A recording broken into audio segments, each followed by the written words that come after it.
কারো জীবন গল্প যে এতটা ড্রামাটিক হতে পারে তা এই গল্পটি না শুনলে বুঝবেন না। লিখেছেন একজন শিক্ষক, তিনি যেভাবে লিখেছেন আমি ঠিক সেভাবেই বলছি। বাস্তবতাও এমনটা হতে পারে বা গল্পটা আদৌ বাস্তব কিনা তা আমার বিশ্বাসই হতে চাচ্ছে না, তবে আপনাদের মূল্যবান মতামত কমেন্ট বক্সে আশা করছি। তিনি ঠিক এভাবেই বলেছেন। আমি পতিতালয়ে গিয়েছিলাম, সেখানে গিয়ে টাকার বিনিময়ে আমি যে মেয়েটি পেয়েছিলাম সেই মেয়েটি ছিল আমার ভালোবাসার মানুষ। আপনারা হয়তো আমার কথাটা শুনে অবাক হচ্ছেন, আমিও সেদিন অবাক হয়েছিলাম। আমি ইচ্ছে করে সেখানে যাইনি, সেখানে যাওয়ার একটা কারণ ছিল। আমার ভাগ্য সেদিন আমাকে ওখানে টেনে নিয়ে গিয়েছিল। আমি একটা কুষ্টিয়ার সরকারি কলেজের শিক্ষক। তাহলে শুনুন আমার পতিতালয়ে যাওয়া সেই কাহিনী। আমার নাম জোনায়েদ, বাসা কুষ্টিয়া। আমি যখন খুব ছোট্ট ছিলাম তখন আমার মা মারা যায়। মা মারা যাওয়ার পর আমার বাবা আরো একটি মেয়েকে বিয়ে করে আনে। আমার সেই নতুন মা ছিল অত্যন্ত সুন্দরী। যখন আমরা দুই ভাই বোন ছোট ছিলাম তখন আমাদের ভালোই আদর যত্ন করে মানুষ করতো।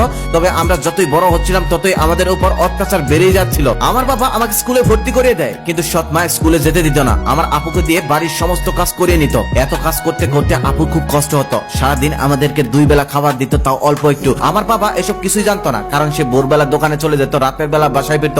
ততক্ষণে আমরা ঘুমিয়ে যেতাম। এমনও হয়েছে বাবার সাথে 1 মাস আমাদের দেখাই হয় নাই। বাবা আমাদের খোঁজ খবর নিত না। সে হয়তো ভাবতো সৎ মা আমাদেরকে ভালোই রেখেছে।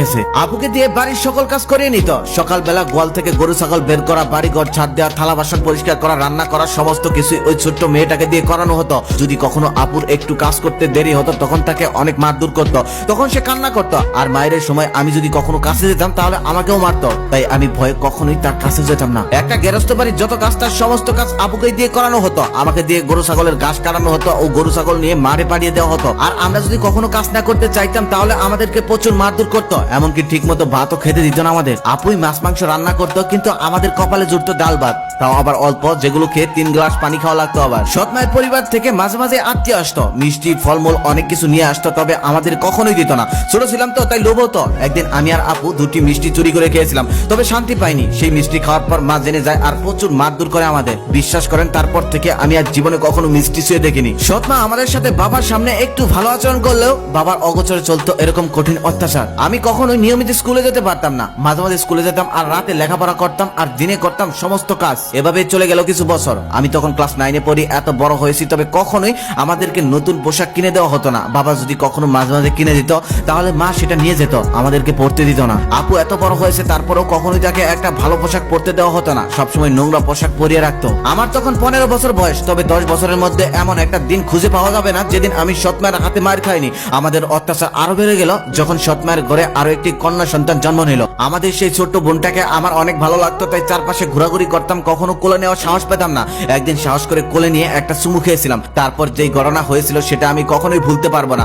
আমার সৎ মা সেদিন আমাকে এমন জোরে থাপ্পড় মেরেছিল যার কারণে আমার একটা দাঁতই উঠে যায়। এভাবেই চলছিল আমাদের জীবন। আমাদের সেই ছোট্ট বোনটার নাম ছিল রিপা, তবে রিপাকে কখনোই আমাদের কাছে আসতে দিত না। হঠাৎ করে আমার সেই বড় আপুর একদিন বিয়ে হয়ে যায় একটা প্রাইমারি স্কুলের শিক্ষকের কাছে। আপুর বিয়ের দিন আমার মতো খুশি হয়তো আর কেউ হয়নি। আপুর বরটা মানুষ হিসেবে অনেক ভালো। আপু অনেক সুন্দর ছিল বিদায় আপু পড়াশোনা না জানা সত্ত্বেও একজন শিক্ষক হয়েও তাকে সে বিয়ে করেছে। আপু যে শ্বশুর শাশুড়ি পেয়েছে তাদেরকে শ্বশুর শাশুড়ি বললে ভুল হবে। আপু একদম বাবা মাই পেয়েছে।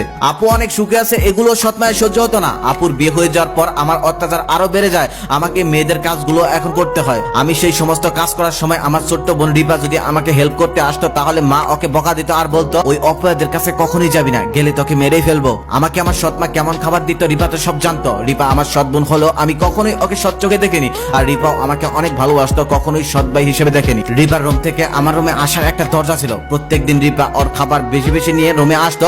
মা বলতো আমার রাতে ক্ষুধা লাগে তাই আমি রাতে খাই। তবে সেই খাবারগুলো প্রত্যেকদিন সে এসে রাতের বেলা আমাকে খাইয়ে দিত। আমি সেই খাবারগুলো খেতাম আর কান্না করতাম। এটা আমার প্রত্যেক রাতে সুখের কান্না ছিল। এভাবেই এসএসসি পাশ করে ফেললাম। তেমন একটা স্কুলে না গিয়েও A+ পাই, কারণ আমি সারা রাত জেগে লেখাপড়া করতাম আর চিন্তা করতাম একদিন লেখাপড়া করে এই বাড়ি থেকে পালিয়ে যাব আর নিজেকে মুক্তি দেব।